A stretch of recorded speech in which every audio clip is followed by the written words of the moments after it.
नमस्कार विद्यार्थियों। बिहारी के दोहों की हम व्याख्या कर रहे थे। उसी क्रम में हमारा अगला दोहा है, दृग ऊर्झत टूटत कुटुम, जुरत चतुर चित प्रीति, परति गांठी दुर्जन हिय, दई नहिय रीति। दृग अर्थात नेत्र, कुटुम परिवार, चिति हृदय, प्रीति प्रेम, परति पड़ जाना, दुर्जन ही है दुर्जन व्यक्तियों के हृदय में, दई अर्थात विधाता। बिहारी रत्नाकर से लिए गए इस दोहे में बिहारी जी ने असंगति अलंकार का सुंदर प्रयोग किया है। इसमें नायक और नायिका का जब आपस में प्रेम होता है तो उस प्रेम का उनके परिवारजनों पर, अन्य लोगों पर क्या प्रभाव पड़ता है, उसका इसमें विवेचन किया गया है, वर्णन किया गया है। कवि कहता है, दृग ऊर्जत, नायक और नायिका के जो नेत्र हैं वो आपस में उलझ जाते हैं। अर्थात जब नायक और नायिका एक दूसरे को देखते हैं तो उनमें एक आकर्षण उपस्थित होता है और आपस में उनके नेत्र जो हैं वो उलझ जाते हैं, वो एक दूसरे को देखते हुए ही रह जाते हैं। टूटत कुटुम, जब नायक और नायिका के नेत्र उलझ जाते हैं तो जो उनके परिवारजन हैं, जो कुटुंब थे उनके, वो टूट जाते हैं। अर्थात उनमें बैर हो जाता है। दोनों एक दूसरे पर ही आक्षेप लगाते हैं कि नायक ने जो है नायिका को अपनी तरफ फंसा लिया और नायिका ने नायक को अपनी तरफ फंसा लिया। तो इस प्रकार दोनों ही आपस में लड़ते हैं और दोनों के जो परिवार हैं, कुटुंब है, वो टूट जाते हैं। देखिए, काम कहीं और हो रहा है, नेत्र तो कहीं और उलझ रहे हैं और टूटने का काम कहीं और हो रहा है। ये आप ध्यान रखना। जुरत चतुर चित्त प्रीति, अब परिवार तो टूट रहे हैं लेकिन जुरत चतुर चित्त प्रीति, नायक और नायिका का जो हृदय है उसमें प्रेम जुड़ रहा है। अर्थात दोनों के ऊपर परिवारजनों का कोई प्रभाव नहीं पड़ रहा और दोनों का प्रेम नित्य बढ़ता ही जा रहा है। उनके हृदय में प्रेम उत्पन्न होता जा रहा है, वह बढ़ता ही जा रहा है।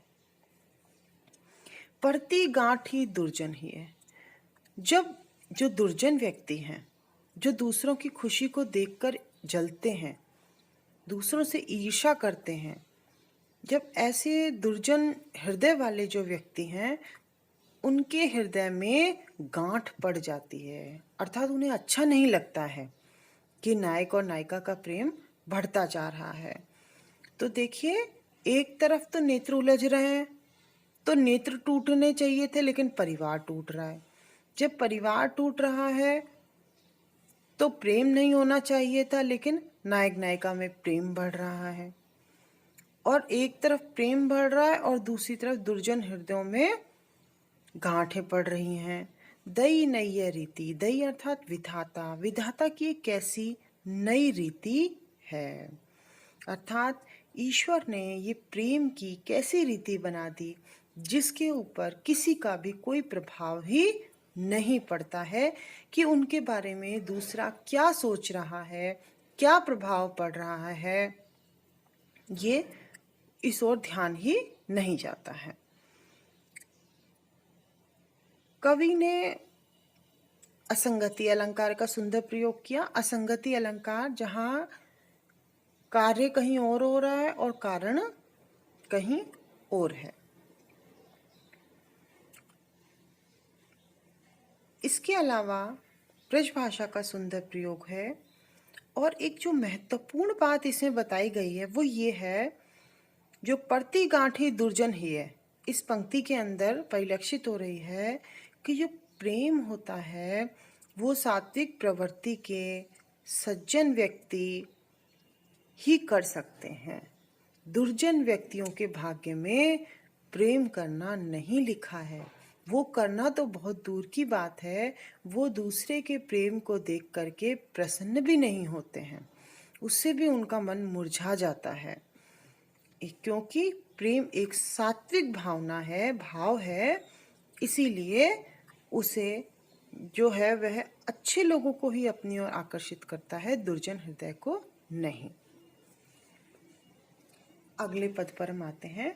छिनको चलती ठठुकति छिनको, भुज प्रीतम गल डारी, चढ़ी अटा देखती घटा, बिज्जो छटासी नारी। बिहारी रत्नाकर से यह दोहा लिया गया है। इसमें नायिका की मनोस्थिति का चित्रण किया गया है, उसके हृदय में जो बेचैनी व्याप्त है उसको बताने का प्रयास किया गया है। एक पल नायिका क्या करती है, दूसरे पल क्या करती है, ये इस सब का इसमें वर्णन किया गया है। बिहारी जी कहते हैं कि छिनको चलती, नायिका नायक से मिलना चाहती है, उसके गले में अपनी बाहें डालना चाहती है, और इसके लिए कभी तो छिनको चलती, कभी एक क्षण के लिए तो वह चल देती है कि हाँ मैं नायक से मिलने के लिए जाती हूँ, चल देती है। ठठुकती छिनको, पर दूसरी ही तरफ रुक जाती है, अर्थात बड़ी ही कशमकश और असमंजस की स्थिति में है कि नायक से मिलने जाऊं या नहीं जाऊं। कभी चलती है, कभी रुक जाती है। भुज प्रीतम गल डारी, प्रीतम के गले में अपनी भुजाएं डालना चाहती है। चढ़ी अटा देखती घटा, फिर कभी क्या करती है नायिका, अटारी पे चढ़ जाती है और घटाओं को देखती है और जो काले काले बादल आ रहे हैं उनकी शोभा को निहारती है। और वहां पर भी कभी तो वो छत पे चढ़ के देखेगी, घूमेगी, कभी रुक जाती है। तो वो कैसी लग रही है, बिजू छटासी नारी, वो नायिका जैसे बादलों के बीच में बिजली चमकती है। तो कभी तो बिजली चमकती है, कभी लुप्त हो जाती है, कभी प्रकाश देगी और दूसरी तरफ छुप जाएगी। इसी का इसके अंदर चित्रण किया गया है। इसी प्रकार नायिका की स्थिति भी है। नायिका एक तरफ अपने प्रियतम से, अपने नायक से मिलना चाहती है, पर दूसरी तरफ लोक लाज के डर से, समाज के डर से कि कहीं कोई उसे देख नहीं ले, उसके मन में एक डर सा आ जाता है और वो फिर रुक जाती है, और इसी स्थिति के अंदर वो है। इसमें अनुप्रास अलंकार का सुंदर प्रयोग है। बिजू छटासी नारी में उपमा अलंकार का प्रयोग हुआ है, ब्रज भाषा का सुंदर प्रयोग हुआ है, और अनुभवों को व्यक्त करने की जो शैली है उसमें बिहारी जी बड़े ही पारंगत हैं, और अपनी इस कला का पूरा पूरा उपयोग उन्होंने इस दोहे में किया है।